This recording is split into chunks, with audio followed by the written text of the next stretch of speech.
Woo! Hey, what's up, YouTube? Welcome to Play It Painted Live. It is time for another show. Whatever. Did that? I never really have a good way of kicking off this broadcast. I'm setting up right now. We're gonna see. It says the live stream is starting soon, except it should have already started on the YouTube side. I don't know what's going on over there. There we go. I just need to hit mute. There we go. All right. So we're up and running. There's my comment section. So anyway, let me show you what I was working on briefly. There's a bunch of crap going on. We'll find out about tomorrow. Let's see. Oh, look. That isn't about tomorrow. Good. Yeah. Work sucks right now. Too much work going on. My wife is crazy busy. It's her play week. These past 2 weeks have been play week. And we've just been trying to keep things together, watching the kid. And I'll be honest with you, haven't really felt the painting. I've been too tired most of the time. Working longer hours at work. It's like busy season, I guess. Somebody decided to do a bunch of crap, and I don't know, just kind of left me in a grumpy mood. So yeah, there's a lot going on, and let me show you what I was working on. Sort of am working on. Okay, so if you guys are following, you know that I am 2 clans in for Ninja All Stars, and I just started this 3rd clan here. This is clan. Let's say this is clan Ika. That could be right. This is the water shrine essentially, and I'm just doing the airbrushing on them right now, so you can see the blue going down and some of that, that gray non-metallic metal stuff that I typically do. As you can see, it's pretty simple stuff right now. Hey, what's up, Tori? And I started this. Let me be honest with you. I started painting this stuff. Wow, like 3 nights ago. 3 nights ago, and I did the airbrushing. Hey, what's up, David O'Connell? Did the airbrushing on these and was gonna and had every intention to start them, but I just can't. I can't. I'm feeling burned out. I'm tired. This clan is cool, but after a while you get a little tired of the chibi. Because I paint chibi. I paint so much. Hey, what's up, David? I paint so much chibi that it's like I do it in these huge batches, and it's cool to be able to get it done, but there's a downside to it too, because you can burn out. It's a real thing. So I'm taking a break from this. I was gonna paint some of this stuff tonight, and I apologize if you hopped onto the feed hoping to see me paint some chibi, but I'm not gonna do that. I'm tired. I'm tired of chibi. I need a little break. This stuff isn't going anywhere. I'm not under a time constraint to do. We have 2 ninja clans ready to go for Ninja All Stars. So, and haven't really had an opportunity to play it with other people yet. I have been just trying out the rules myself. Like, I set aside a little bit of time, because like I said, I'm kind of easing off the painting. Nice, you're smiley wearing lipstick. Yeah, well, David O'Connell, you always have these weird smileys. I don't understand what's going on, man. Anyway, so yeah, bottom line is, here's these, but I won't be working on these. I'm not. I'm gonna get them out of the way. I want to paint from this stuff. Blade Wolf 9. What's up, dude? So, not gonna happen. I'm totally different. And frankly, if I'm totally being honest with you guys, I want to paint some Guild Ball. I do. I will play more Guild Ball. I get the Guild Ball fever. I get the Guild Ball fever really bad. Play more games, and it's been difficult because it's my wife's play for the past couple of weeks. I've been watching my son after work, working longer hours at work because people decide that everything needs to happen at the same time at work.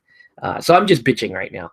And I was like, gonna turn on the feed and start painting eyes and all that stuff. And nah, we're not gonna do it. So want to paint Guild Ball. Don't have any Guild Ball to paint right now.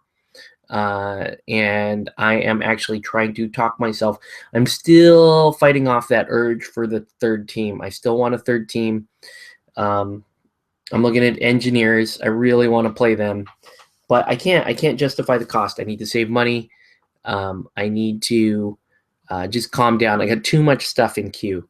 and I need to take care of that stuff first. But what I can do in order to avoid burning out entirely is paint something that's at least going to be different and, in my opinion, equally fun.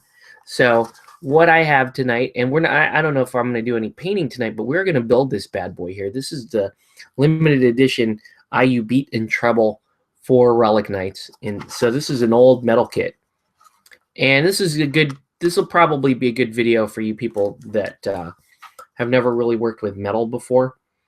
And are wondering, how I do all this stuff. I want to get a second, the WonderCon. Paint my Guild Ball team. Tori, did you get a Guild Ball team? Let us know if you got a Guild Ball team. I want to know. Okay, so anyway, we're going to work on that. One thing I need to check before I crack this bad boy open is I need to check in the current rule set if she is in fact on a 30 mil base, because that's what she's coming with. And that doesn't sound right. I think she's in a, I think she comes in a, I think she's played as a 40 mil. So let's look at my cool, let's get my cool Relic Knights app here. Come on, lunch. It's not as cool on the phone because I have that, Zag screen protector, so it's not quite as responsive. Whoa, I'm getting glare. All right, so IU Beat. So let's double click on her. Okay. Isn't this app awesome? No, I haven't gotten a Guild Ball team, but I want to. Yeah, I want another Guild Ball team, but yeah. Anyway, let's see. Yeah, so according to the app, she's on a 40 mil. So the base that she comes with is not going to work. I'm going to have to find a 40 mil base for her. Okay, so let's see what I got. Luckily, I got lots of stuff, so I should have a 40 mil base somewhere around here. I'm just going to have to dig around for it. Let's see. I can use one of these. This is a little see when I make my glazes and stuff. Use the bottom of these. I mean, it's not that big of a deal. It's just here's an actual soda pop 40. That'll work. Use that, and then I gotta decide: do I want to use one of my Kickstarter base inserts? Let me see if I still have some.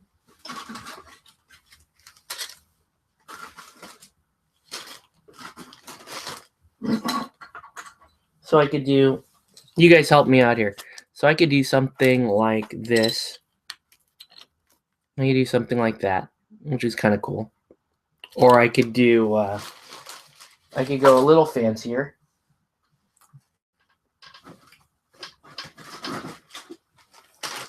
Yeah, I have the bag of crap. I'm painting Siren from the Fisherman, trying to break to let some washes dry before I do the next step.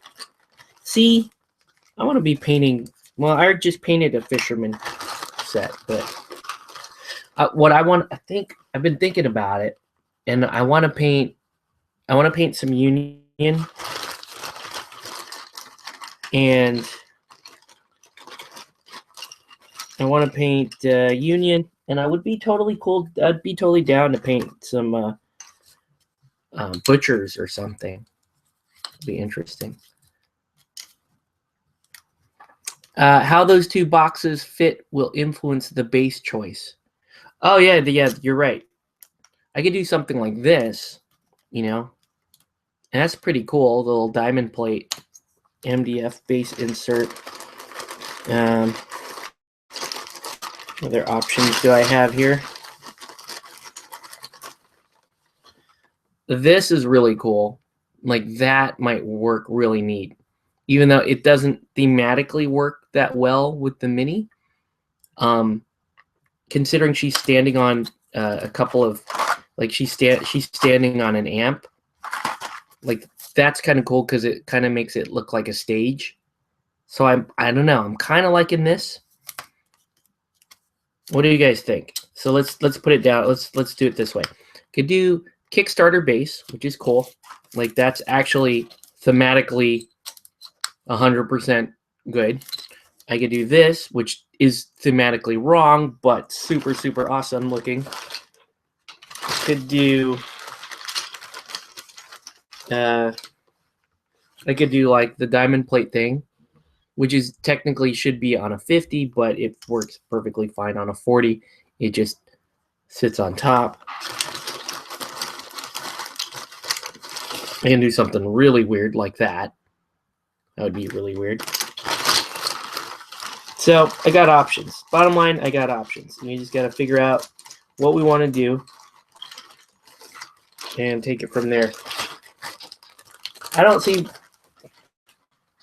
this model is being done entirely for fun. So she belongs on a stage. Okay, so you guys are thinking this one, right? Okay, cool. I like this one, and it's a resin piece, so that will work out well. Let's do that.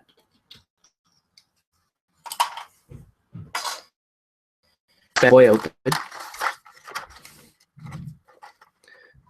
Jeff Briggs, what's up, man?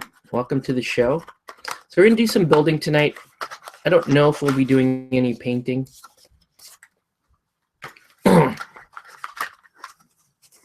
Still love my Relic Knights minis. Let's have a look here. So the one thing is these old metal kits are not the easiest things to put together. It's like this looks like, so it's an amp. It looks like that that she split in half. There's a little soda bottle on the end of it there. That will help me understand how these are actually pieced together. So there's that. This goes like this.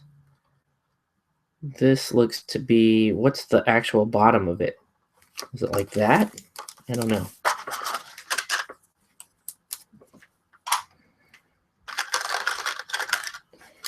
Look at this. This is a fiddly model. She got she has a little treble there on her feet. Wow, this is a fiddly model. So these little parts here are gonna pin to these. Let's refer to some artwork here.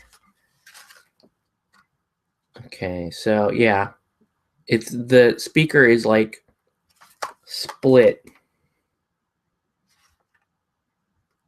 It's like that. Speaker split. And this must be like this. That looks, yeah, because I guess it would fit like that, and it's split like that. Right? Right? Everyone's going to agree? That's kind of like, let's see, Greenleaf Terrain, North Side. Nice. I gave my lady morticians as a test run to see if she likes the game. She wants a second team now. Morticians that's a brave starter team. That's a brave undertaking. You know, when you play games, whenever you jump into a miniature game and you choose something based, like my example will be Rhett, right? When I jumped into War Machine, and I knew nothing about War Machine, I went to the shop. I looked at miniatures that I liked the look of, and I just started buying stuff. That's kind of how I roll. I just look at stuff and okay, that's I'm gonna play that because chances are, if I like the look of it, I'm going to like the play style too. The play style will be interesting to me because, sleek models tend to be fast. Big chunky models tend to be tanky. The big weapons on the models, well, that's probably kind of beady. So it's not the least safe thing you can do, but it's not always wise, right? So so I got into War Machine and just decided I'm gonna play around with my positioning here while I'm rambling. It's gonna look like that, probably. Yeah, it's gonna look like that, and she's gonna sit on it like this. Okay, so I got into War Machine and I just started buying stuff, and as I started to buy it, like the War Machine guys were telling me, I'm making a new channel called Play It Unpainted. Damn it, Adam. I would still watch it. You bastard, I would still watch that. If you danced on it, I would still watch that. You got to do more dancing videos. It's amazing. Your dance videos are hilarious. Anyway, when I got into Rhett, the guys at the store were like, "Hey, that's a big, that's a steep learning curve. It's a little bit different." Same thing with Malifaux. My first crew in Malifaux was the Colette crew, and I don't really know how she works in 1.5 or sorry 2.0, but in version 1 and 1.5, she was a pretty high degree of difficulty. Like you really had to understand a bunch of stuff at the same time. And so one of the best bits of advice was like, learn her card, then like study all and play them and play small crew sizes at a time until you start to get all the different interactions. And then it really starts to open up to you. And for Masons in Guild Ball, that's true. Like, I was not impressed with Masons for like my first, I want to say 3 or 4 games. I thought that they were kind of the subpar team. I was like, oh yeah, well, it looks like Alchemists are going to be really my competitive team. Masons are, they rely on a lot of synergy, so they're probably not as competitive. That's not really true. Now that I understand my Masons team and I'm very comfortable with them now, I see that they're a very competitive team and a very viable team, especially, when you talk about competitive games, and Guild Ball is a competitive set. It's designed for competition. And when you talk about a competitive game, people are going to say, and there's some truth to this, they're going to say inherently the more straightforward playstyles, the more efficient playstyles are going to be the more competitive factions to play. And I think there's some truth to that because, if you're trying to kill stuff and you're in a competitive setting, the less variables you have, the less stuff you have to do, the easier it's going to be for you. So, if I were to go totally generic here and just talk about fishermen, right? Everyone says fishermen are the scoring team. They're like, that's their singular purpose is scoring, and controlling the field.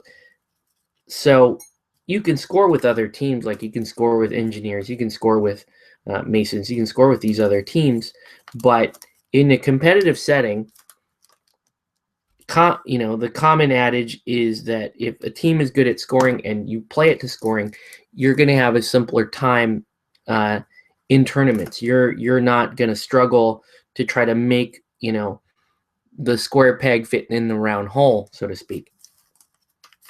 So that's totally true. This is going to be some of the teeniest pinning I think I've ever done in my entire career. Have a look at this. Let's see. So, and it's a million pins. So I've got to do little pins here in the feet, at the torso, where she attaches there. Then her hands at the guitar. I mean, it's right there, right at the wrist. You can see that.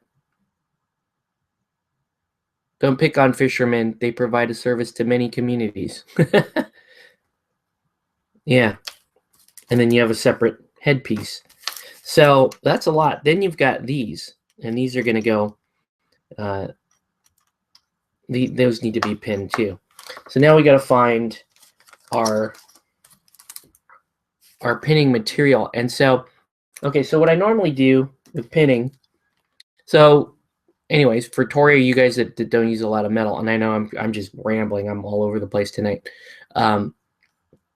Most of the time when you pin, you're going to use a paper clip, right? So this is what I use. This is the gauge of paper clip I use most of the time. This is a what is this called? Is there a size to this? I think this is just like in the scheme of paper clips, this is somewhere in medium size. This is, it's not a large paper clip. It's not a particularly small one. But so that's the gauge I usually use, right? And to give you an idea what we're dealing with here, here's the hand, and here's the gauge of paper clip I typically use. And you can see that end there that's sticking up towards the screen is it's more narrow than the paper clip. Okay, so I can't pin with this. I have to pin with something even smaller, or in a lot of cases people just don't, they won't pin something that small. If we're going to try to pin something that small, we're going to try, we have to use something a little more specialized. This is Army Painter. This is from the Army Painter pin set, and Privateer Press makes one as well. And normally it seems like a waste of money. Like, why would you buy that when 90% of the time you're okay to use a paper clip like this? Well, models like this, models like Infinity, that kind of stuff, female models that have really tiny joints, this is what you're going to want to use. So here's this gauge against the paper clip, and you can see, I guess it's a little harder to tell on camera here, but you can see the paper clip is broader, right? So that's what we're going to use to pin most of the model. I might come back to this just to pin the amp down, the broken amp. Hello from Virginia. What's up, David? Let's see. Yeah, thought I was impressed how fast she picked up the game, so it was good on her. That's good. Hello from Canada. Canada. Trying to figure out my second team. Blade Wolf, what's your first team? So if it's Morticians, I forget what team you're playing. Are you playing Fish?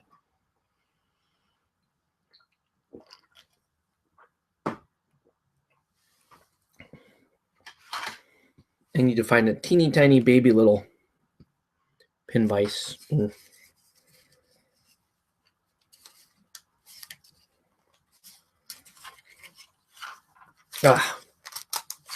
Okay, so this is the other challenge too. So this is gonna be one of the highest degree of difficulty miniatures to pin. When I did the Questing Knight Metal Kisa, that was probably one of the most difficult ones. Okay, so we're going with that. That's gonna be that one. This one might even be too narrow. Yeah, that's even a little too small. Can't go that small. Let's see. Oh, fish. Okay, cool. Fishermen. Fishermen are... Yeah, that's a fun team. Maybe this guy will work. It looks pretty good. That looks like that would...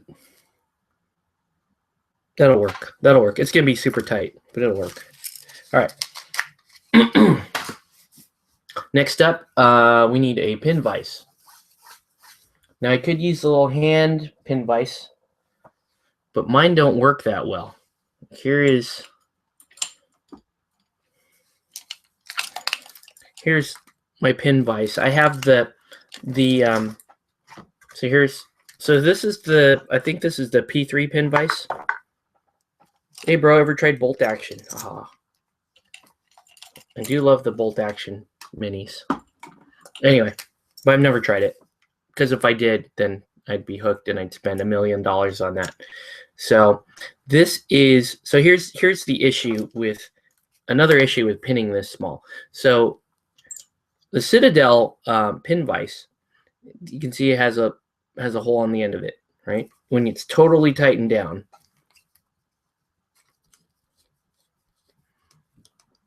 it still has that hole in it. And guess what? This little guy, it's not gonna grab it. This, as far as a manual pin vise though, I do like the Citadel one just because it's got this comfortable end here and a comfortable grip. But you can't, if you're gonna pin something this tiny, it's not gonna work. Preferred pin vise with the wood ball handle. Yeah, a good handle is good. This is the P3 one, which this is not a comfortable handle. And then even this one's a little bit smaller, but it has a little hole in the end there too. Even that, still too big, right? I shouldn't be able to just pop that in there. It's not gonna grab. Okay, so neither one of these are gonna work. So I'm gonna have to do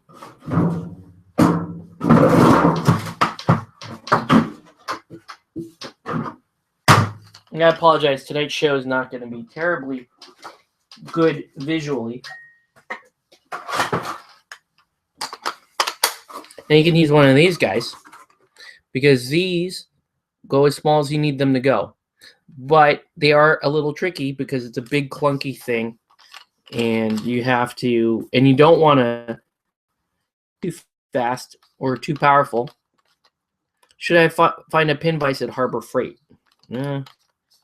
I'm just showing you what I use. This is what I use actually and bear in mind, Tori, this is gonna be one of the worst pin jobs ever. Like, you shouldn't have to deal with, they don't make minis like this anymore. That they're like, well, actually, let me take that back. Night Models makes minis like this, and you're like, oh my god, why am I even messing with this? Guild Ball minis have on average 2 pieces. I think the one that had the most pieces that I put together so far was Compound, and he had a bunch of pieces, but they were all fairly big. Like, you shouldn't really have to break out the little guy, right? Okay, so, and the most difficult piece to pin is going to be this, the hands here. Okay, so let me see how the hands go.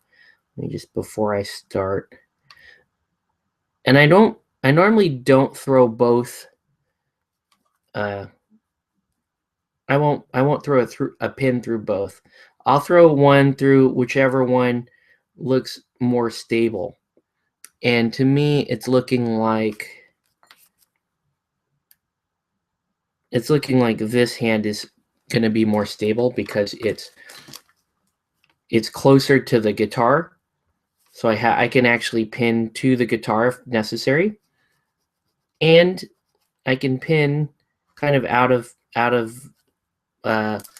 line of sight.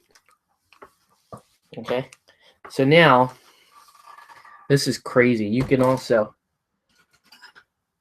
if you want to make sure that, another thing you can do is you can take your blade and kind of score a little plus in the target where you want your pin vise to go. That'll help guide it in, because it's the first is trying to get the pin, the drill guided to the right, basically the right piece of the model. That's the tricky part. And you want to go super slow.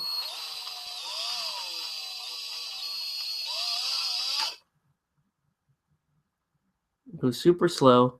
You don't have to go terribly deep. You just have to go deep enough to where the pin is going to sit comfortably in there, like snug in there.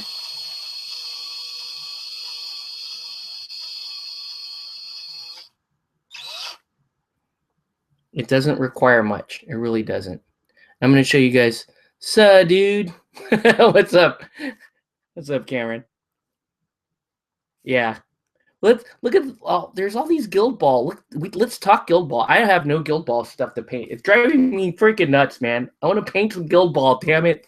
Yeah. But yeah. But we're gonna build this IU beat, and we're not gonna paint these tonight. Sorry, guys. Sorry, Ninja All-Star fans. I'll work on those later. Tonight we're gonna build some IU beat.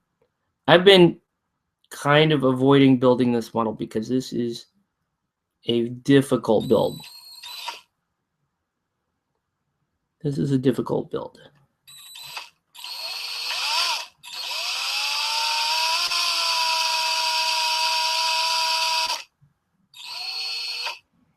All right. That's super tiny right there. And before we even go on, I am going to glue this. Going Brewers, Alchemists, and Morticians.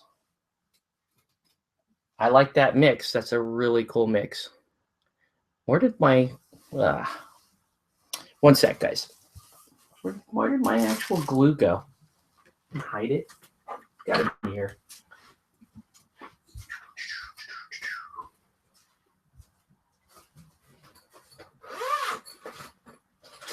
All right.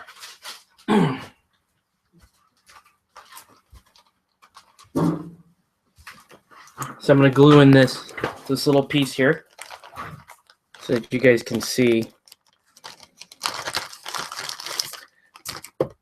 And so I'm going to cut off a little length of my little pinning material. You always end up cutting longer than you need. And if you need to, you can also use accelerant. Pick up some accelerant if things aren't working out and you don't have the patience to sit here and let it totally dry. But let's see what we can do here. So I'm going to put a little dab of glue there. And then I'm going to take this. And sometimes you need tweezers for this if you don't have... we can't keep that steady, but there you go. See that? Let me let that focus in. There you go. So I'm going to let that dry. That's... ugh. I really don't like pinning like this, but it does help. Chris is going Fisherman, Mason, Butchers. I'm telling you, I'm super fanboy over Masons. I want to get a game with you guys. Okay, so that's the most difficult pin.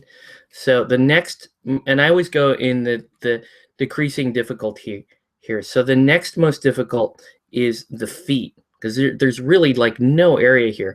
And this is one of the things I'll say about Guild Ball is occasionally, like Honor, some of the other players, they're attached to the base only by like a toe or a tiptoe. So this is where you'll have some difficulty with Guild Ball, assembling Guild Ball. But as you can see, this model, she's got pinning difficulties pretty much all throughout. Like there's no easy pins here. Not only that, I can't seem to get the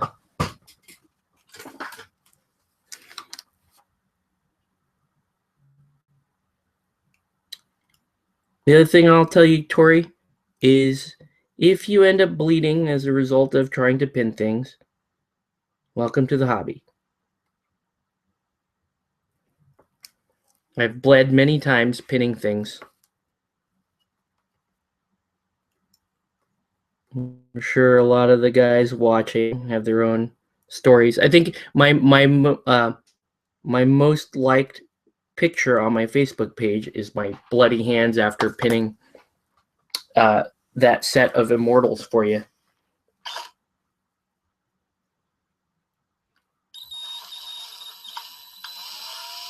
Some guys really take pride in building the minis. I know a bunch of guys actually like that, you know, they do an excellent job pinning. They get rid of mold lines, flash. They're really, really meticulous about that, but then they don't paint their models. So it's like the exact opposite problem that I have. Like I'll paint everything, but I'm not the best with I'm not the best when it comes to the prep. But pinning is a must for me because if I'm going to spend the time to paint this stuff, paint like these really delicate minis, they better stay together. And I do use these to game with. So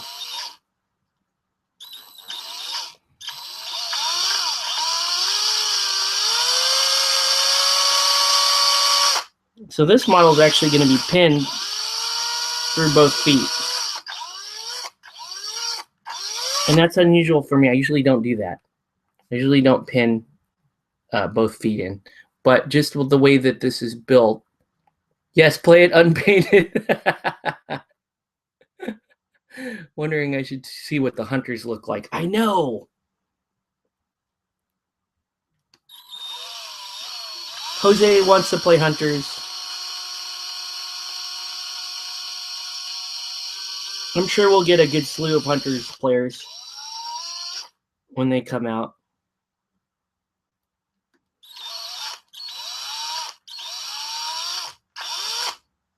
I'm more curious. Yeah, if the hunters have a really cool looking aesthetic, then I'm down. I'll play hunters. All right. So now let's go ahead and pop pins in this part of the lady here. So let's count the pins on this ridiculous build. Because that's a little excessive already. I'm 4 pinned in. We haven't even done anything yet to the model. So, anywho.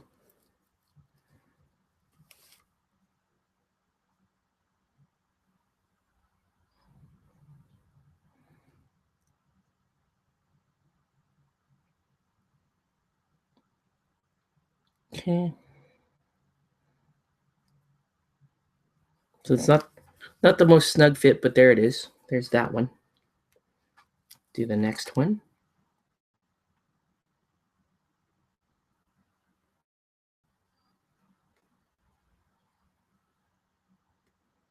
This is probably more pins than my entire Mason team. I can see hunters being early to mid game, reflect them sneaking up on the game fast and going in for the kill. Yeah, maybe they're get to that point. Maybe they're more of a hit and run style team, which would give you, if you've got the ground speed, maybe you can go in for early goals the same way like engineers or fish. Obviously, well, fish are always going for goals, but like there is some of these teams, it feels like there's a timing to play them. Like you want to score. Some teams you're looking to score early. Other teams you're looking to rack up some takedowns, some takeouts, and then go in and score. So we'll see how the hunters play out. Okay, so 3 pins there. All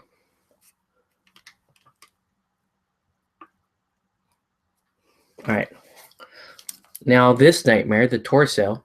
So there's this kind of round joint there where you got to have holes going.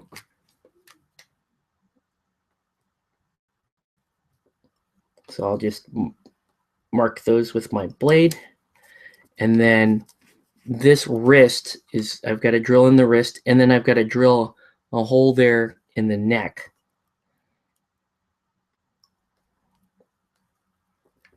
Yeah, this is so this is interesting. This is quite the little pin job here. It's like a clinic for pinning.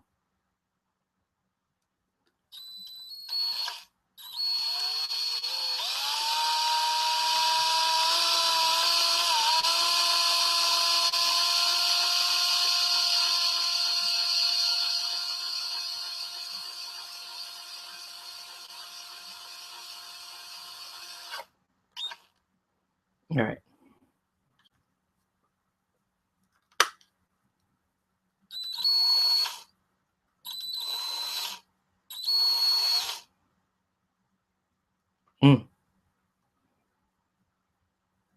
Got a little bit of an issue here.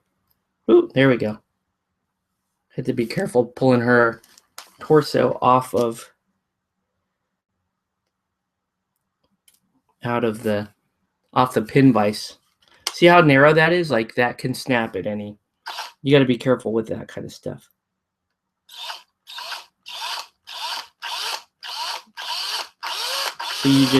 So sometimes what you do is you just take your drill and then you just kind of burst around it so that to give yourself a little bit of wiggle room. There we go. Okay. And now, oh, you're waiting for my off-screen scream. Thanks for the Vodacom. No, yeah, that's totally legit. Like at any point when you're doing this type of stuff, you can have the bit slip and impale your finger. That's the easiest. It's the most common way to end up bleeding from pinning. That'll happen at least 4,000 times in your hobby career. So just get used to that.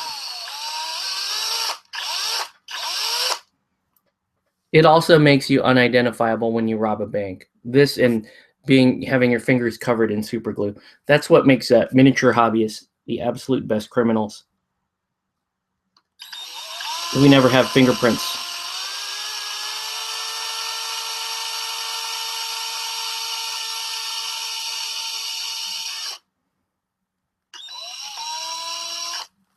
Look at that. So drilled a hole in the neck there. See how sometimes it just the metal will just stay. So you got to get in there and just kind of. So when I do that, I'm not actually trying to go any deeper. I'm just trying to broaden the hole a little bit. Okay, so all the holes are in there. So now the head. And the head has a tiny little neck portion right there. And it looks like it's already kind of set up for me to drill the hole in it. So that's good.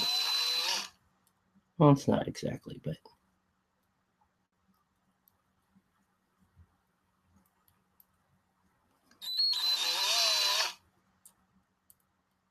anyone here?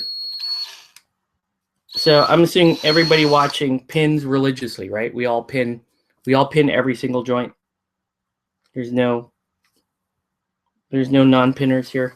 I'm being sarcastic. I know there's just going to be stuff that you decide not to pin. Like for Flask, I didn't pin his arms. I just popped them in and glued it because it was like a squeeze joint. So figured I was okay. Man, yeah, I'm having a hard time getting that to stay. So I'm gonna use the blade here. Give myself a little dent there to work around.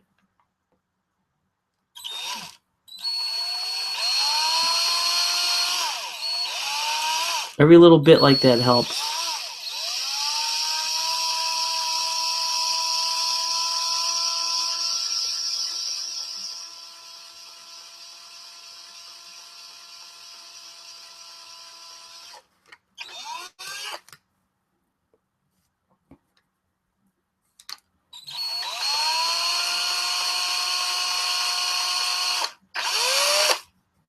Okay.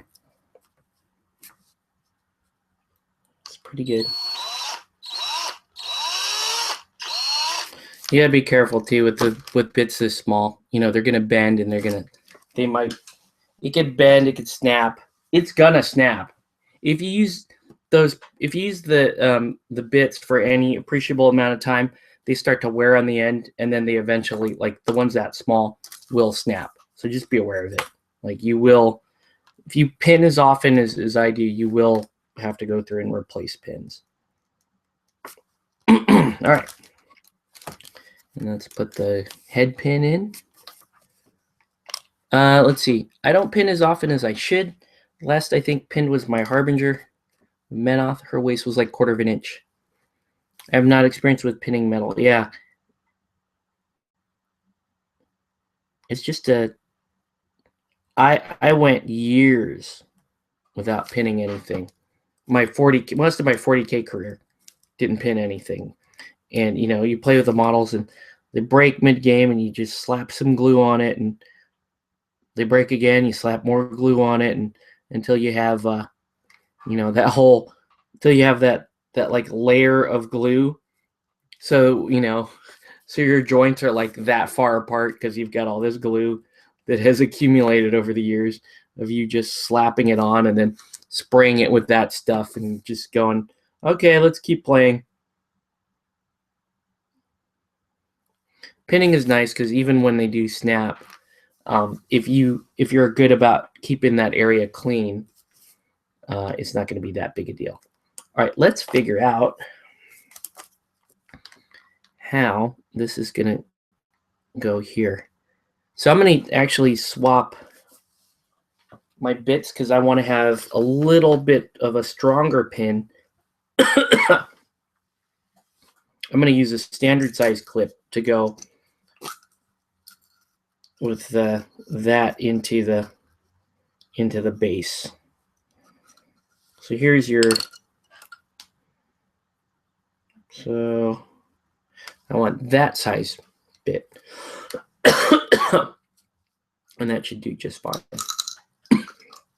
I need a cookie or a snack or something. This is bad. I shouldn't be eating this late at night, but I'm working on stuff like this. We're just talking the mess. Let's do it. Okay. So the bottom of these, I don't have to be too terribly accurate with because I'm just gonna do that.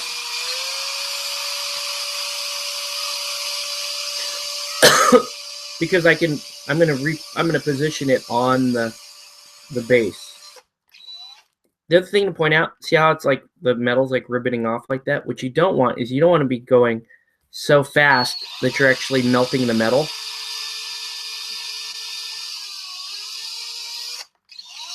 That's why I don't use a Dremel for this kind of stuff. Like you can use a Dremel for trimming and that stuff for that type of operation, but I wouldn't do it for this.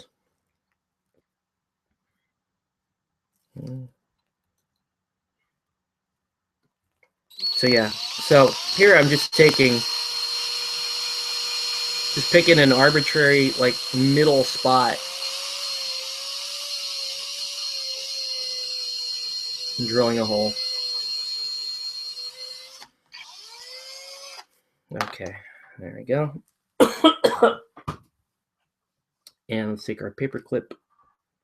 What did I just do with it? There it is. So you don't need very long pieces.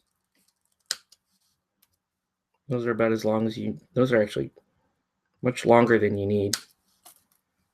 That's good. And let's glue those in. So you notice I like to put the pin in first and give those things plenty of time to dry. So what's going to happen next is I'm going to come back and start dry fitting stuff. And take it from there. Because when you dry fit stuff, you have to come back and you're going to clip your pins a little bit. Okay. There. All right. So now, I guess what I'm going to do is I really need to know how her feet are going to go in this before I really drill it into the base there. So we're talking. So you guys are talking warm hordes, which is cool. Yeah,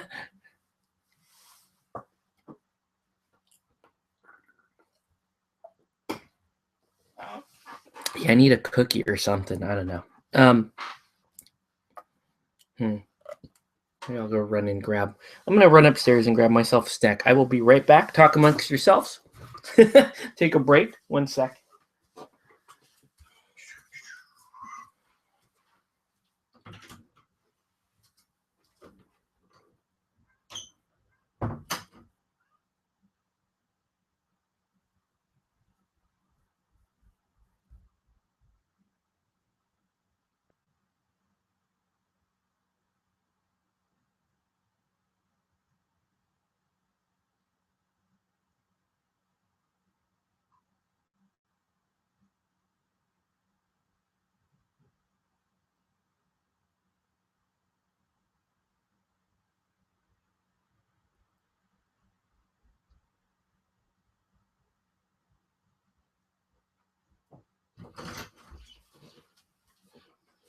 Okay.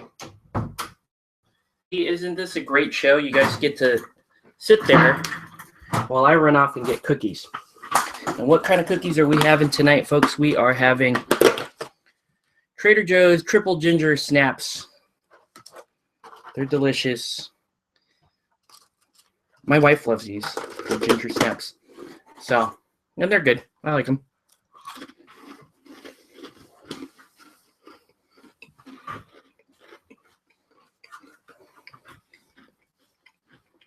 All right. So now we can start the rather tedious method of dry fitting. Okay. So stuff is dry or pretty close to dry.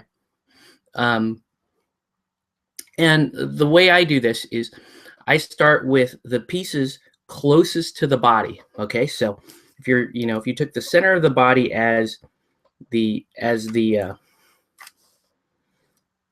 center of the body, I know it makes a lot of sense. The pieces on the periphery I glue in last because I want to build strength from the core out.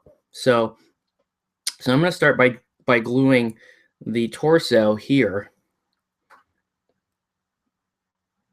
and we're going to do a dry fit.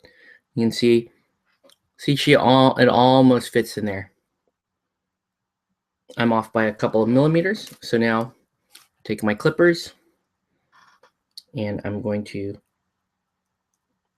carefully and gently clip off a little bit of it.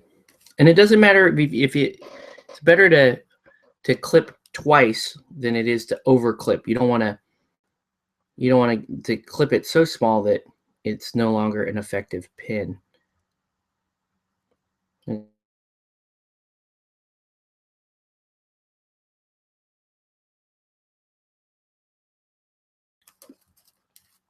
Throw a little glue on there.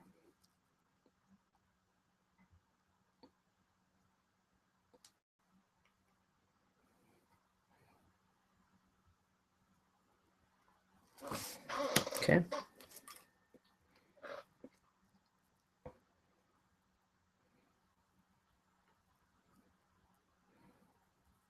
Uh-oh.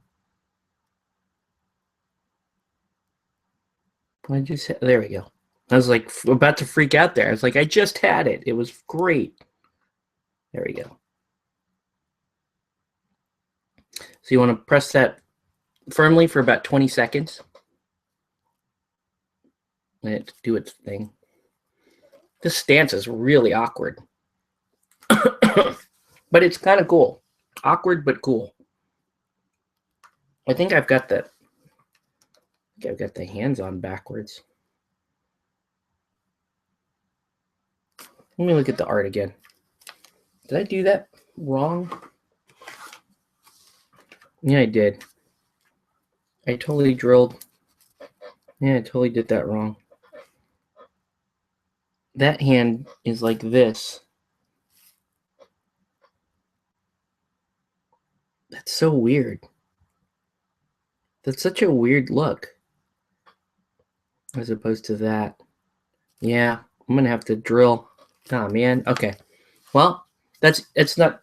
At least that's fixable. It's not too bad. So let's throw the tiny bit back in, and I got to drill out the other wrist. So let's go ahead and do that. It's an easy enough fix. All right. So here we go.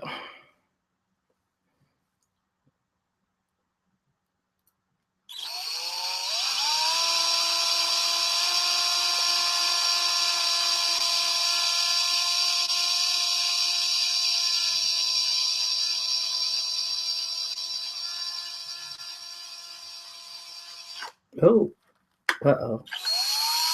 All right. Okay, that sort of worked. Sort of worked. The wrist is a little bit thinner on the other side, but it'll be all right. It'll be all right. I'll just keep telling myself that. Okay, so like I said, from the core out. So next up is the head. So we're gonna dry fit the head, and again, it's almost there, just barely, like not even a millimeter off. So I'm just gonna take a little bit of that off, and then put that head in. Now, some people don't actually they don't put the model fully together when they paint it, and I totally see the reasoning behind that. Because this model has some weird angles to it. It's not going to be the easiest thing to paint fully assembled. So that's why they do that a lot of times. But for me, it's like I said, I'm playing more for the point of painting these is more for gaming than it is for like competition or anything like that. So I'd rather have a sturdier, decent looking model than a really, really nice display quality model, but you couldn't, but you had to retrofit, and so it's not as stable. I don't know if that made sense. Here's another tip too. If you're working with super glue and you don't have accelerant, you can't actually just lick the pieces, which is like an old trick there. Because your saliva, the water in your saliva acts as sort of a natural accelerant. Speaking of accelerant, I'm going to need to actually use it there because her head is just not the best fit. Even with it flush like that, it's not the best fit. Well, let's give it 20 seconds and see. Okay. I'm back. Welcome back. Did you go out? Did you get cookies too? Everybody should have left at the same time to get cookies. Right? Everybody left to get cookies.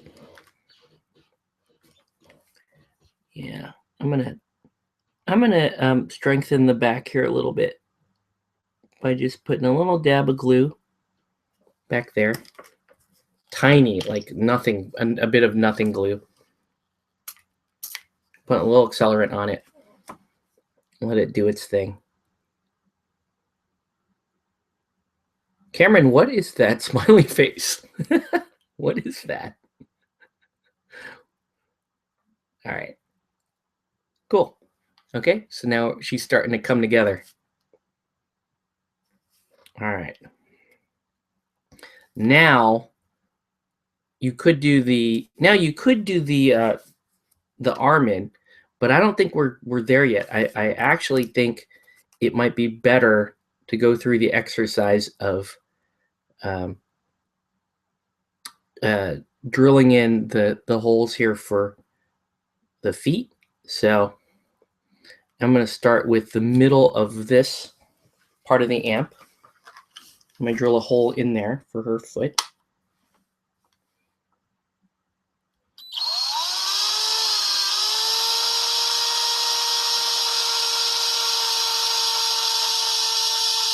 Oh, no, there it goes. See, it broke. See that?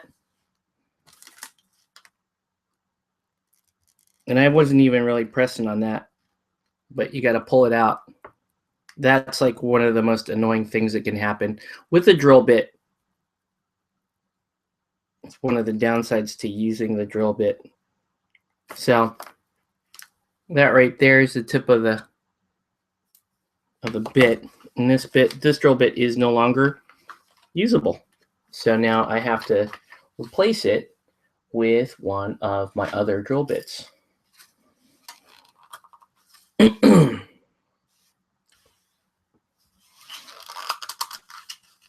I got to not put it back in there so that I know I can't use it anymore.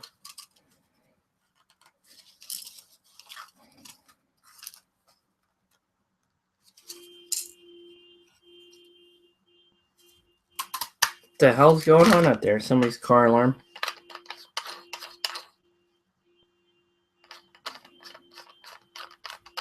You guys hear that?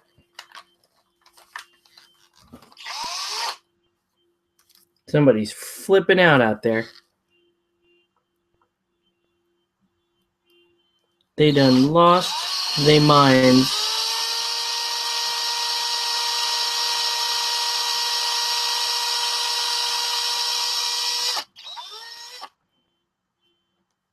All right, nice and clean there. So let's see. So that is there. And it's going to go like that. Then this one is going to go, I think it's a poop emoji.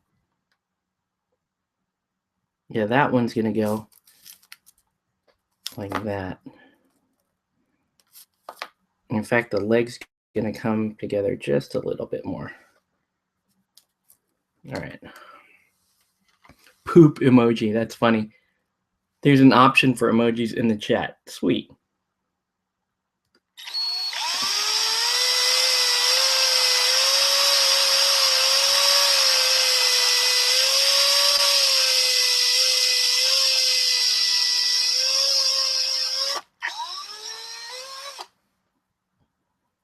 All right.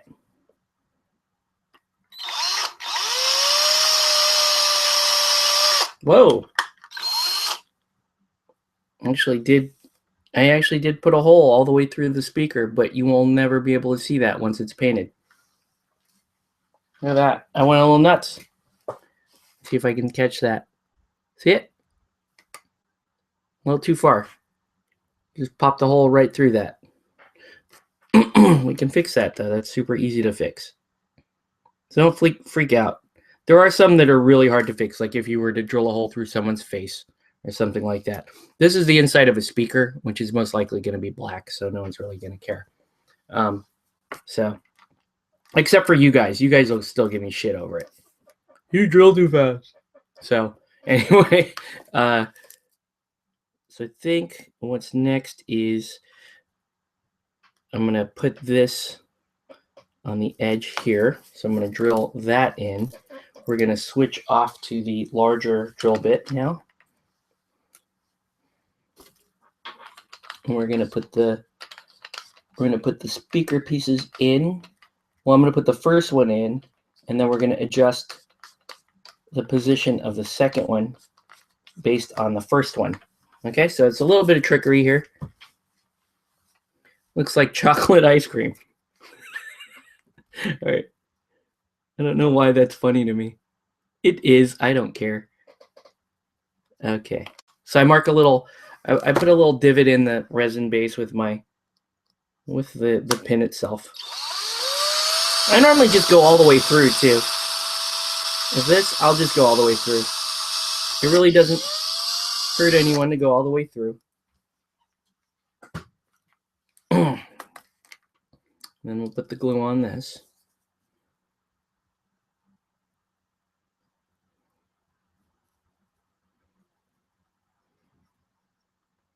Okay.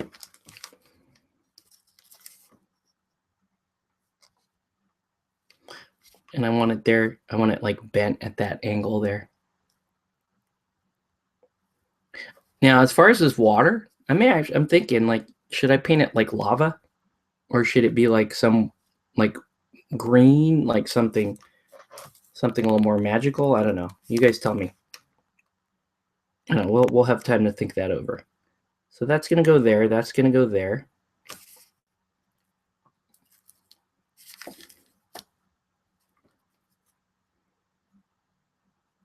You can actually glue that right now. Yeah. Like that wouldn't hurt for me to glue that joint right now. So let's do that. Trying to put this together without pinning it, I think I would kill myself. I know guys have done it, like Mark has done it.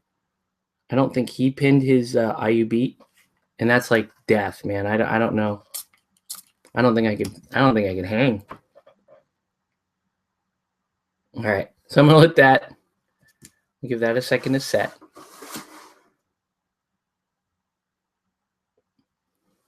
There you go.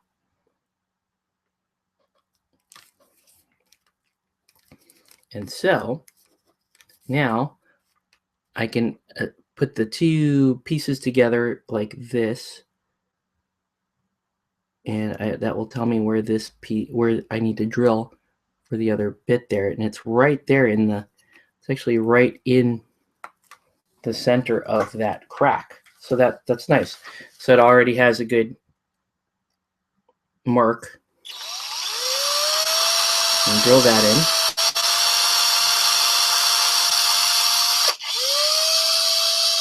Back it out. There we go. This is pretty sweet. This is coming together and looking pretty cool so far. All right. So now, make it sewage to represent the filthy beats coming from the ruined speaker. Sure, why not? Yeah, I'm down with that.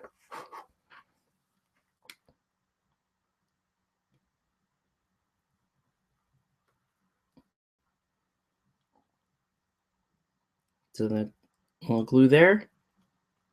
We'll glue around this. And we put the two pins together. Uh-oh. So pin there. And not quite. Not quite the fit. No, yeah, it's gonna work. It's gonna work. See that? And I just turn it that way a little bit.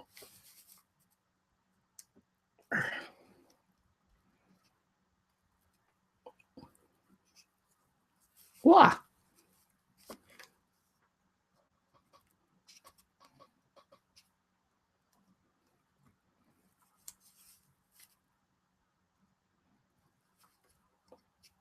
That's looking pretty good. It's not 100% on there. I have to play with it a little bit. Squeeze some glue in there. And then seal that shut.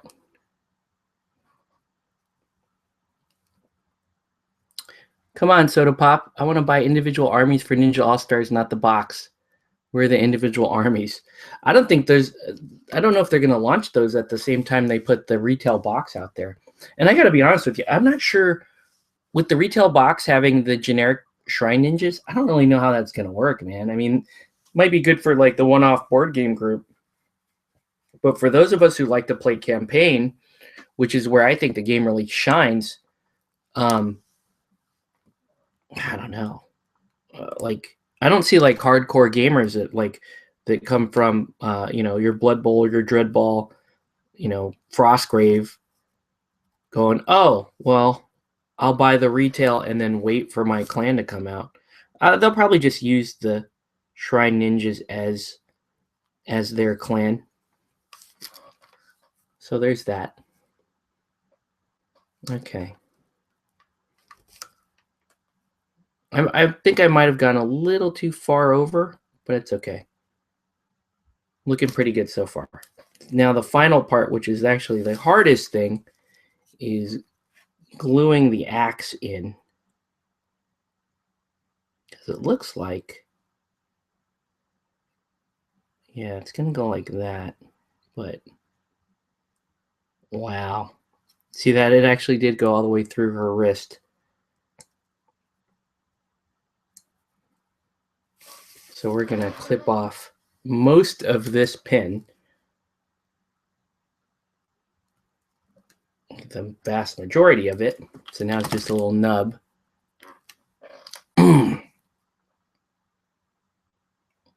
And throw some glue around there.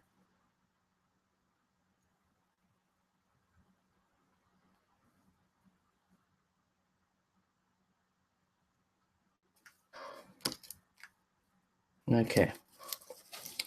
And we're going to fasten that in.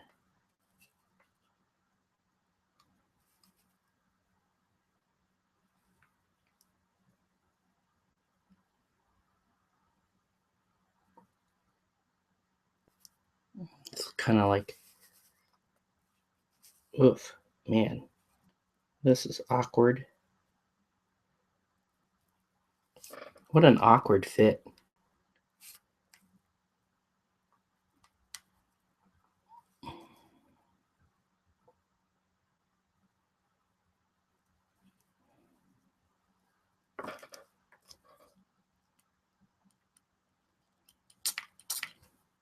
Okay, and we're going to put a little glue right there.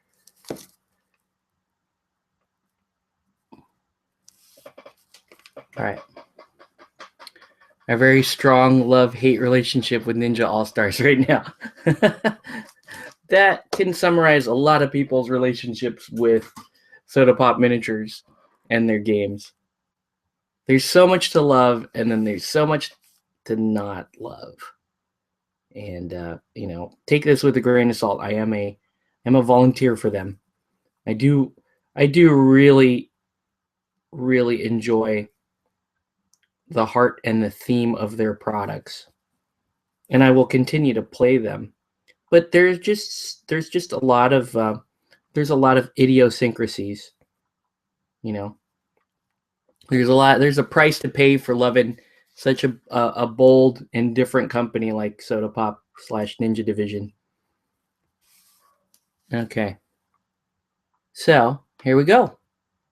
There's the model swinging her axe like that. Really cool looking.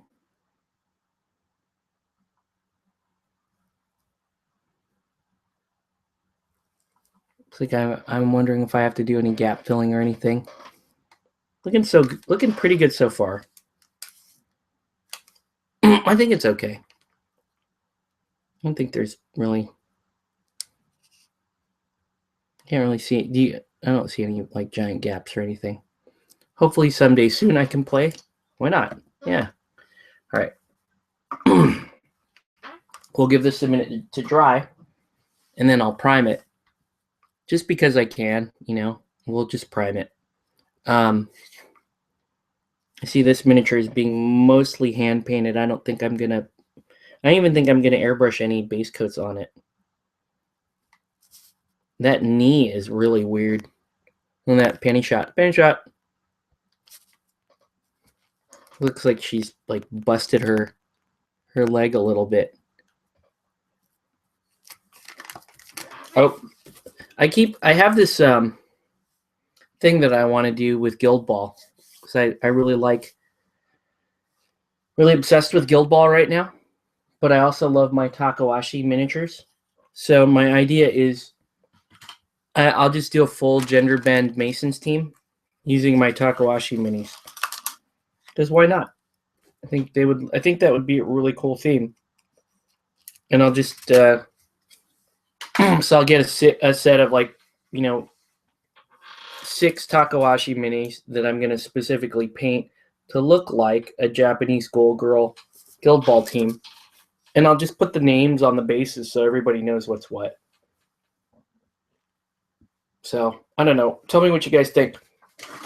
So yeah, there's pinning in a nutshell. You can see that took a long time. Normally it doesn't take that long to pin a piece, but how many pins are we talking about? 2, 4, 5, 6, 7. 7 pins. Yeah, that's about right. That's about as many pins as I had on the whole Masons team for Guild Ball. So, but yeah, that's it. And look, it is a great looking model, and I feel much more confident in its ability to stay together now that it's got all these pins in it. So there's that. And I think we did. I think, guys, we did pick the right base. I think we did pick the right base for the model. I think it's cool. This is going to be my brick, by the way, because the brick is on a 40. So if I go Gender Bend Takawashi team, this will be brick. Or Sophology Club, one of those. Anyway, let's give that a minute. I'm going to have a cookie.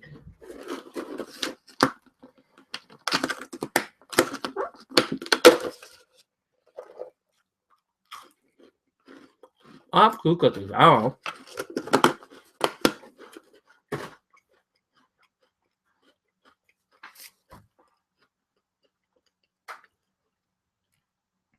I guess she's kind of like robotic.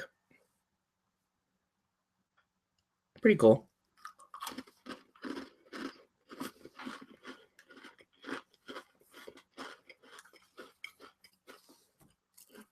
I looked at her rules for Relic Knights. She's a pretty good model. Neat little 11-point prismatic.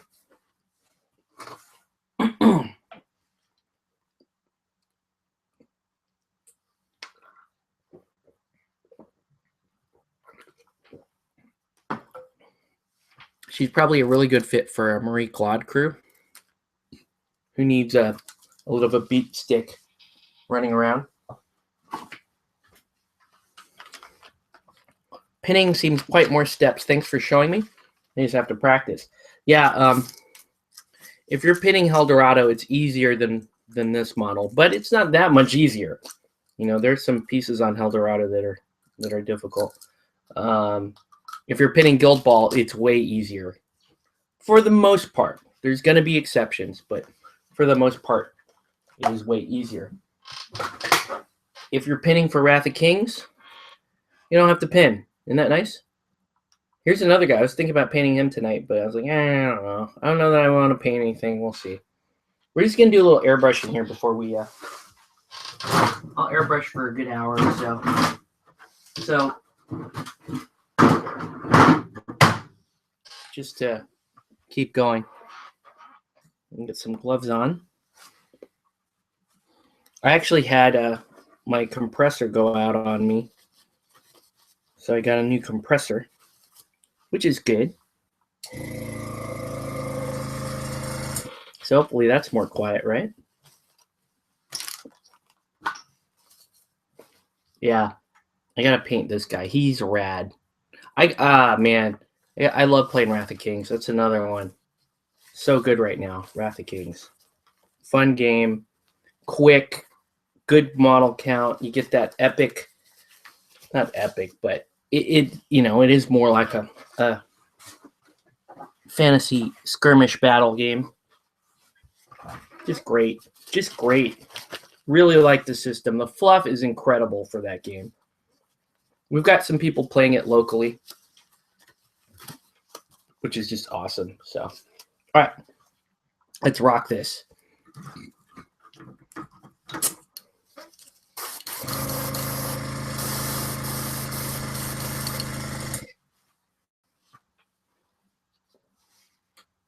Turn up my just a little bit. Here's my primer. Got metal from Infinity for my D&D character. Yeah, I still have some Infinity models to paint and stuff. I just don't play the game. So anyway, a little bit of primer in there. You don't need much. So we're going to do a thin layer.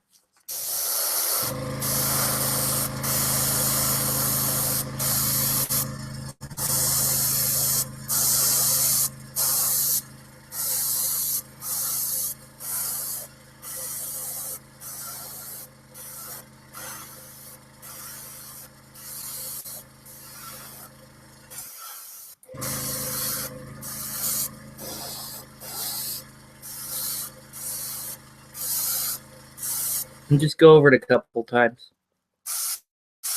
Instead of trying to put a thick layer down, just do a couple passes.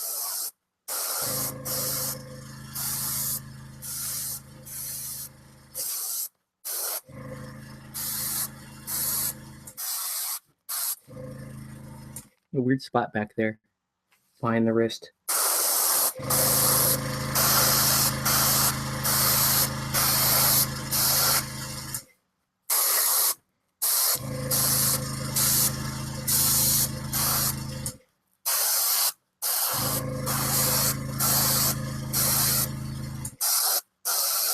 Looking forward to playing some more Wrath of Kings.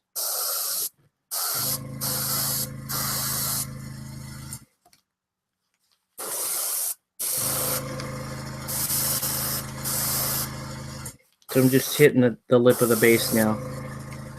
I have to actually kind of shield it a little bit from the camera. I don't want to spray the camera.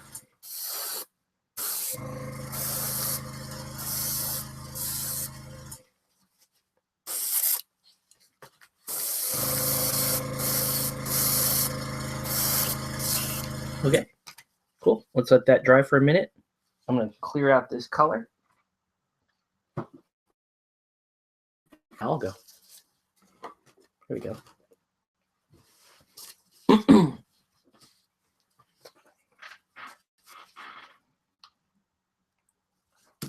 I didn't have to wake up so early tomorrow, I would have actually just continued to paint her. She looks like she's going to be super fun to paint. I'm really excited now. Now that the part that I hate is over, the building. Yeah, I'm looking forward to painting that. Nice.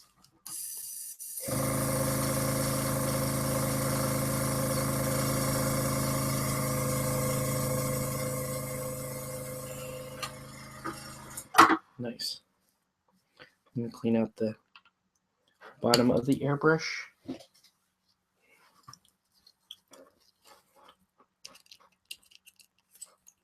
And let her finish drying. And what I'm going to do is I'm actually going to I'm going to paint some of the gold on the Winterhawk, which is that Wrath of Kings mini right there. Because then he's going to paint fast. He's a quick paint job. And that's good. That gives me a second rank 2 leader for my Shalehan.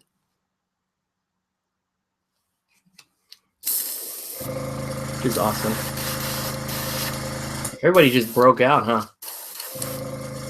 Cookie break was like a permanent break. Maybe I shouldn't do cookie break anymore on this feed. All right. Okay. Let's get to it. So, we're going to move her. Ooh. I don't want to. Just move a little bit. I'm going to move her out of the way for a sec. We're going to work on this guy. Okay, so he's got a bunch of armor and stuff back here that's like gold. And actually, so does the War Child, this model. So we're gonna paint a little bit of that, just because I've got the airbrush out and it's set up. So why not? So looking for a color called Burnt Umber. That's where I normally start. There it is. Burnt Umber. Or I can go, actually, I'm going to use this. I'm going to use this heavy sienna. It's going to be a little bit lighter. And we're going to thin it.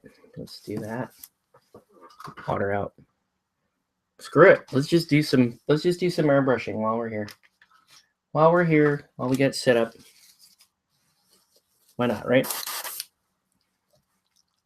I still have a missing arm for Suicide Queen. I've now sent Soda Pop to see if I can get another replacement.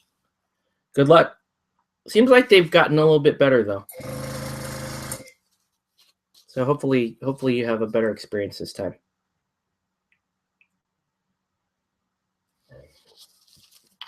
So a little bit of this this color, heavy sienna or whatever it's called. Let's see what we got. Heavy sienna, yeah. This is gonna form the undercoat of the non-metallic gold.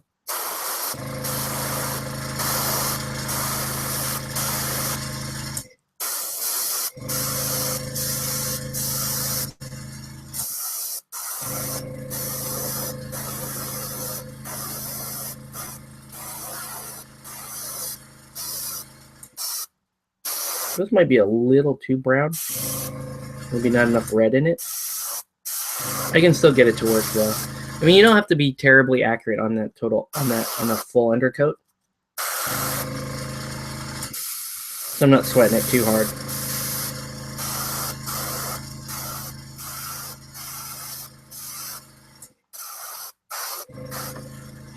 There we go. And let's get the boots down here too.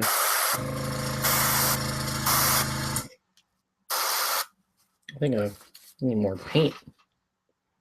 Yeah, I'm gonna need more paint to do the war child or whatever this guy's called. All right.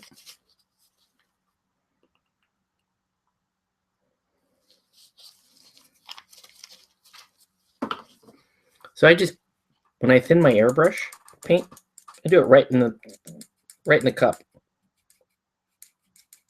Probably not recommended for most people, but if you know how to not get thick paint in the cup, you should be all right. There you go.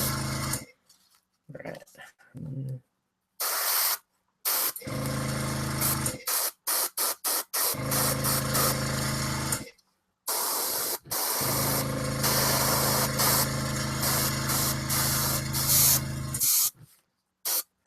There we go. All right, let that dry. And let's go with the war child here. So he's got all this gold right there.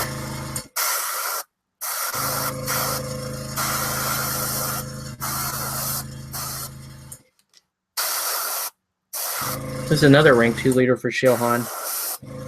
Considering I don't really run much RAF, this guy is a very low priority to paint. But like I said, I got the airbrush out. Might as well hit the bits that require airbrush, so that when I do get around to painting him, just one less thing for me to have to deal with.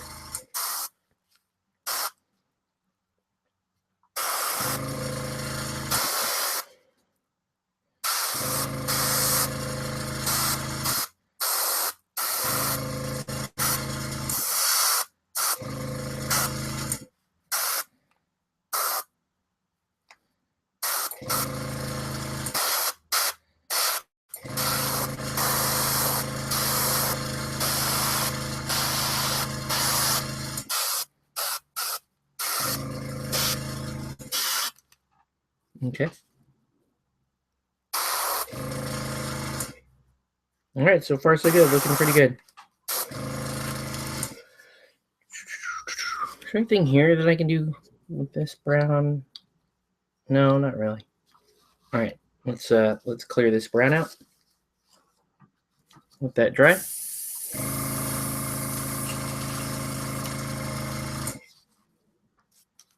Not really sure what to do about IU Beat.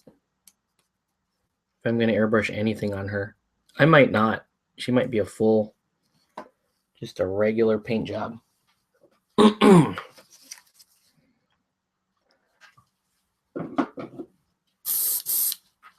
Great model though. Just man, you saw what I did. 7 pins, and they were tiny. Those are little. There's really tiny pins going in that model.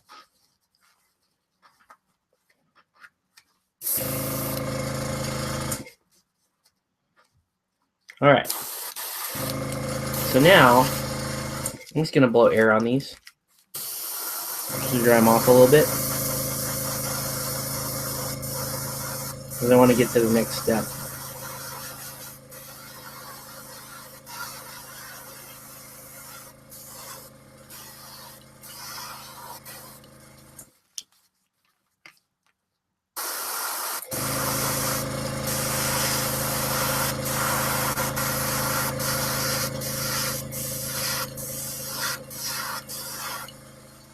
All right.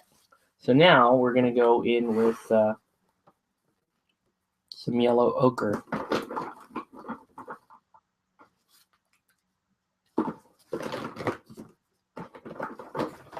Again, the challenge is finding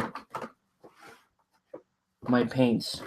I can go in with this heavy gold brown. That's not too bad. I might do that. So it's a pretty nice color, actually. Let's see how that works. Let's just try it. I mean, like I said, these are low priority models.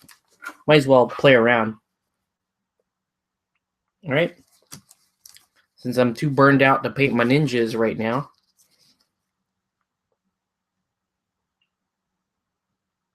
let's try this heavy gold brown and see if we like it. Thin it out.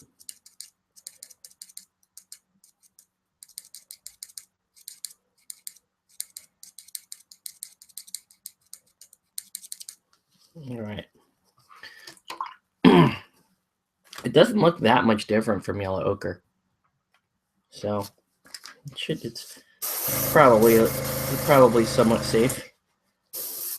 All right. So now it's going to be a zenithal prime.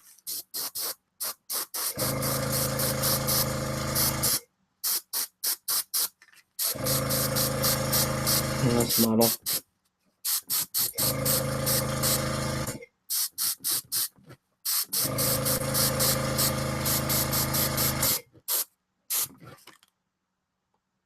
See? It's not rocket science, at least not yet.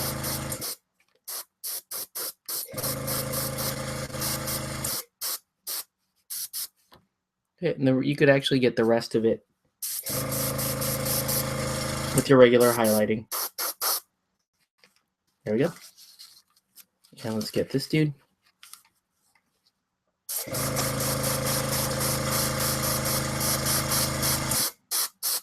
So you see what I'm doing? I'm just kind of coming in top angle like that.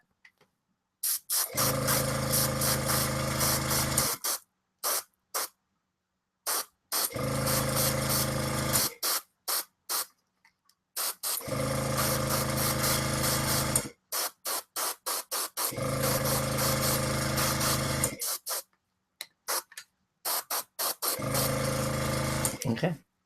And while I've got this color out, I'm going to hit the tops of the Oni hats here, just because I can. And here's the interesting little trick. I'm going to go like this and actually just use my hand as the shield.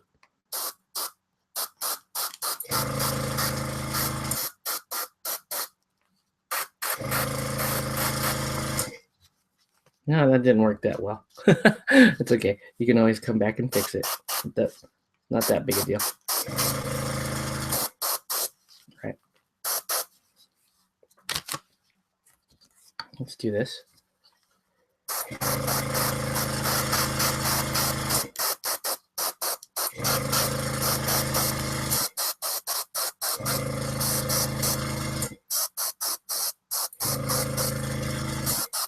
Worked out pretty nice.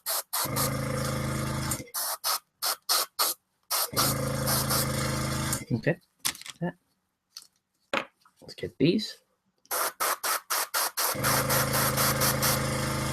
When we got color in the airbrush, just shoot it.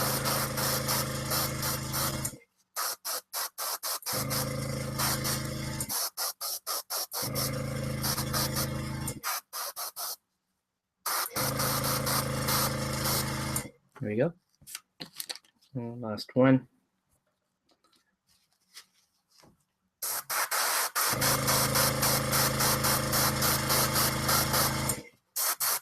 Just a lot of like miscellaneous projects I'm just doing right now. I'm in between commissions, so I can just screw around like this. I can screw around, or I could actually try to get my stuff done. Usually I try to get my stuff done, but right now it's kind of like a screw around. Just feel like more of a screw around mood right now. All right, and let's give these guys a knife.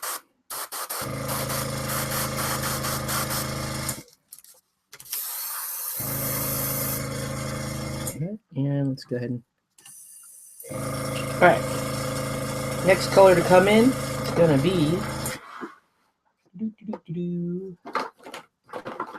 we're going to do something like light brown or white. I think what I'm going to do is I'm just going to take white. Did you see the Awakening Terrain Kickstarter? I did. I'm really trying to save money, so I've been avoiding Kickstarters, even ones that I really, really like.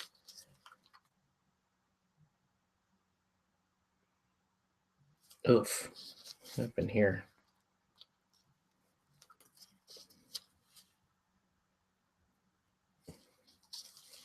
So now we're just going to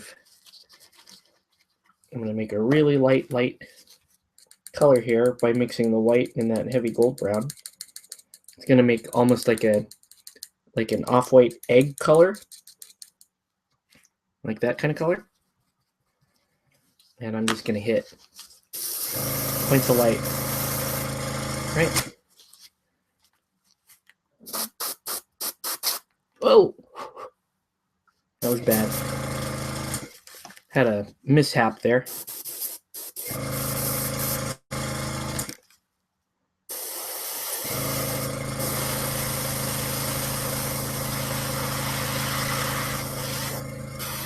There we go. I have to do this off camera because that made my little spit there made it much more intricate to kind of come in and fix.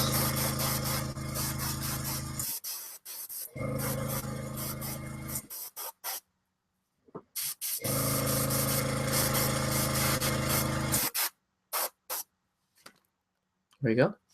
Still working.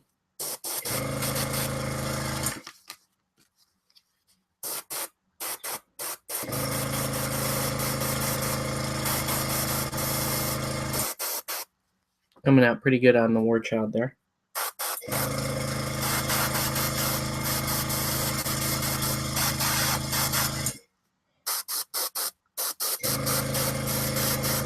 So really it's just a zenithal prime. And I'm going to show you how to actually give it some depth, make the whole thing blend together. Okay. Looking pretty good. Now let's do a little highlight on these.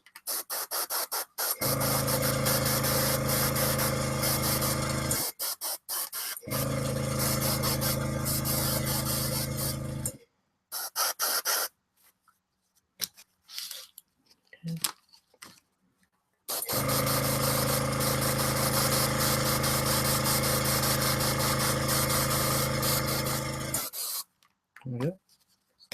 And these.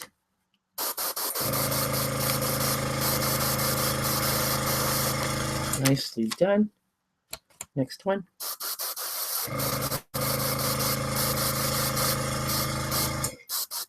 There you go. Okay. Just about ready.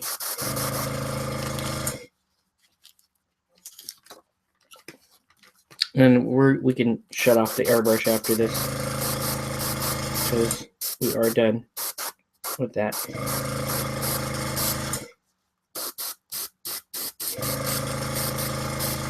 All right. And let's clean it out. Call it a night on the airbrush.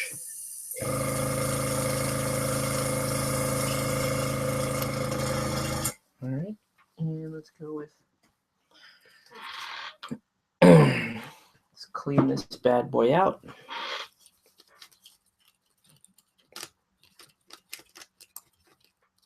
Yeah. Pretty quiet evening. I mean, I'm really conserving my energy this week. I have to work Saturday. It's my wife's play. So, a lot going on. I'd love to be able to play some Guild Ball this week. I think I will. I mean, I played last night. Played more Masons against Alchemists. And I think I'm really, really comfy with the Masons now, so about ready to start to dive into Alchemists. Find out a little bit more about what that team is, what they do.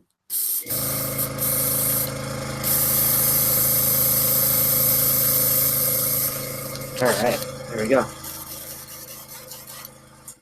All right, so then I can turn that off. Okay, so I found a Gold Ball Mat 2 file on the web, 209 megabytes, taking forever to load. You didn't like Eric's Dragon Mat? I like that one, and I actually like David J. Blood's mat design too. I thought that one was really cool.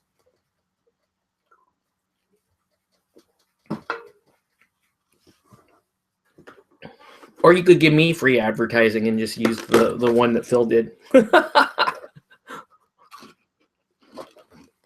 right. That would double my famous score, bro. Anyway, let's do.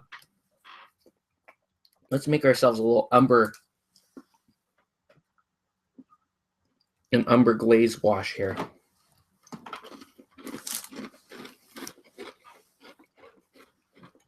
To make the gold pop. So what I need is glaze. I need brown or sepia ink. And I need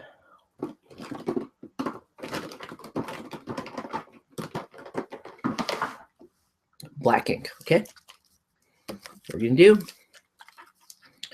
we're gonna have a generous portion of glaze medium. And we're gonna do like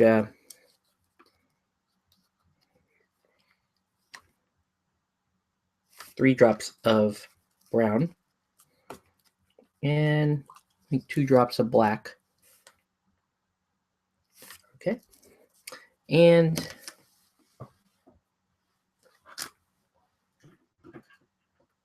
a couple drops of water. Doesn't need that much water. All right. And we just end up doing that. Your channel's cool, I guess. Sweet. All right. So we'll mix this up. So we're going for like an umber color. Now you could use, you could use like Agrex Earthshade if you're too lazy to do this. It should work okay. I do the glaze for a couple reasons. You get better control, and it really does that little bit of sheen that the glaze gives you. Really does allow the model to stand out a little bit more. Right, so let me show you what I'm talking about here. So you notice during the airbrush stage, I did go well beyond what, if I were doing this by brush, I did go well beyond where I would normally go color-wise. So I'm going to come down this way and hit it with this glaze wash.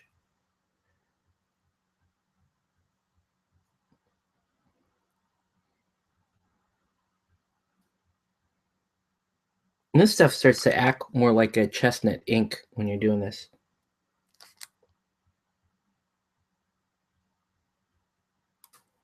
So what's cool about this isn't quite a non-metallic gold. This looks really old looking, like really ancient color. And I can bring yellow back into this, or I can highlight it up to white and make it look really organic. And I'm tempted to do the white because I think it's going to look really interesting, really unique when that's done.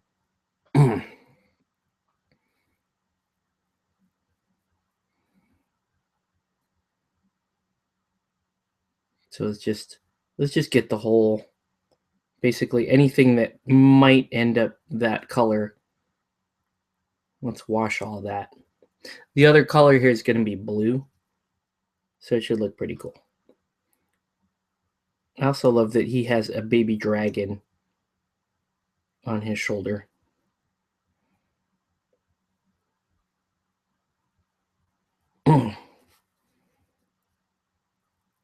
Okay.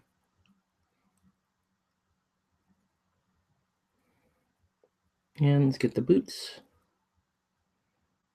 But you can see how much is popping now. And then when I come back in and line highlight it, it'll give it a really neat effect. It's going to look really, really intense.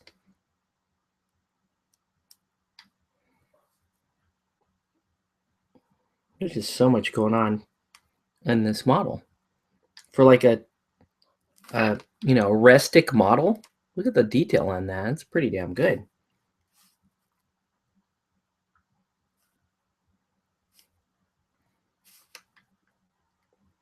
Yeah, that's pretty damn good. Agrax. All right. So I wager if you were to use Agrax Earthshade, you could get a similar effect. It's just not going to be quite as sharp as that is. All right, let's do the War Child here, so you can see the example on the bigger model.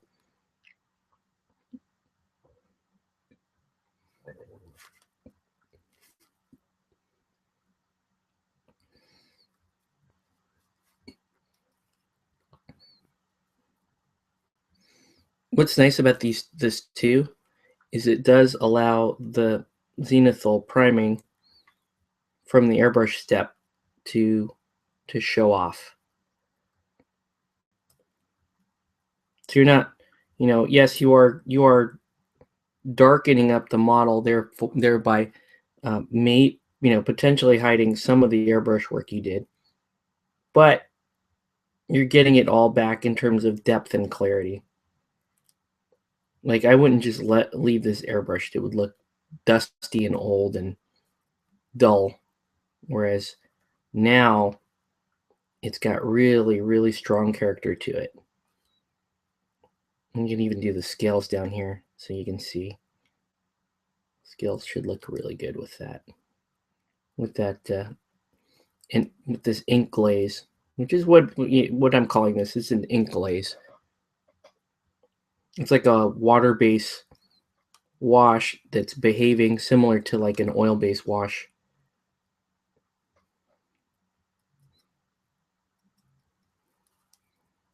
Just really, really brings stuff out. Looks fantastic.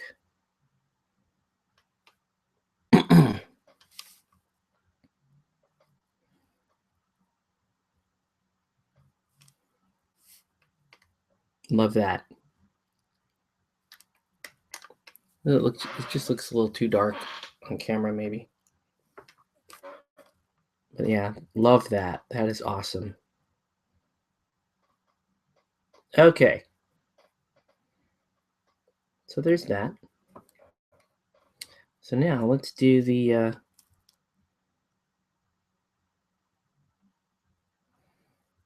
other thing you can do.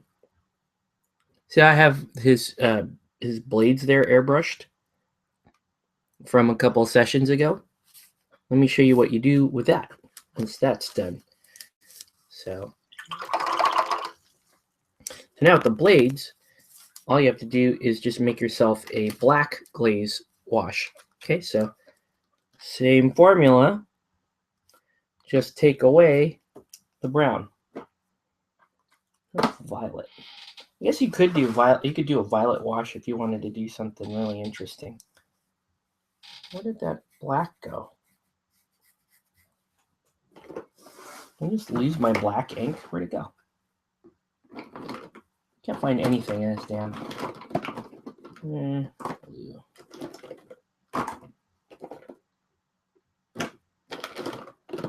Yeah, where'd it go? It was right there. Like you guys watched me use it. What did I do with it?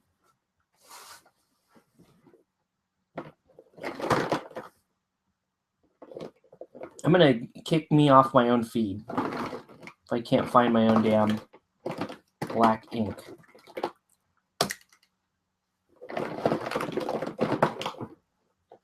Wow, I'm finding like every other color ink right now. Except for black. This is too funny. That is too funny.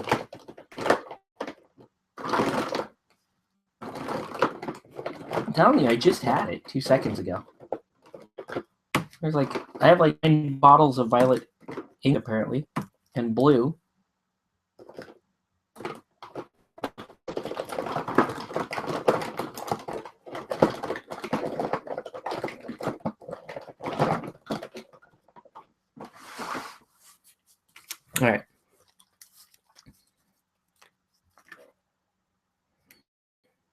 So 1 drop of black ink in there. Only a drop of water. There we go. Mix that up. So that should be nice and thin. And we're just gonna, whoa, if I didn't screw it up. We're just gonna take this blade and run it down the blade. See, and you can see how that's too much on there, but you can see how the white line in the center is telegraphs through.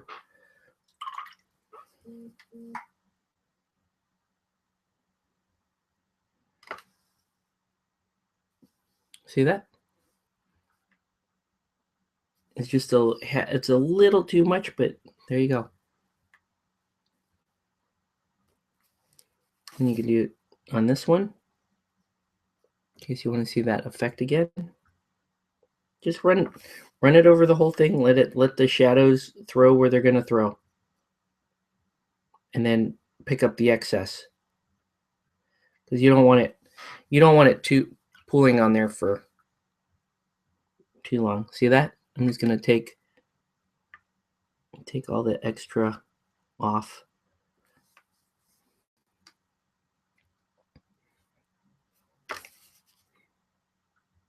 There we go. There. Okay. So put the war child away. And then all I got to do now is I'm just going to hit this blade down there. And then I'm telling you, it'd be maybe 90 more minutes worth of painting and the Winterhawk is done. But look at this detail on the blade. See that? See that? That's going to look fantastic when it dries. That was like super easy to do. Just airbrush it and then whoop, hit it with that ink glaze and you're good. Anyway, yeah, it's 11 o'clock, so I think that's going to do it for this video. If you guys have any questions on Guild Ball or anything like that, or anything else that we talked about tonight, let me know in the comments, and I'll try to get back to you. Otherwise, yeah, for you local guys, hopefully we can get to gaming soon, because I would really love to do that. So that's going to do this for this video. I want to thank everybody for watching. Have a good night, guys, and we will catch you on the next one.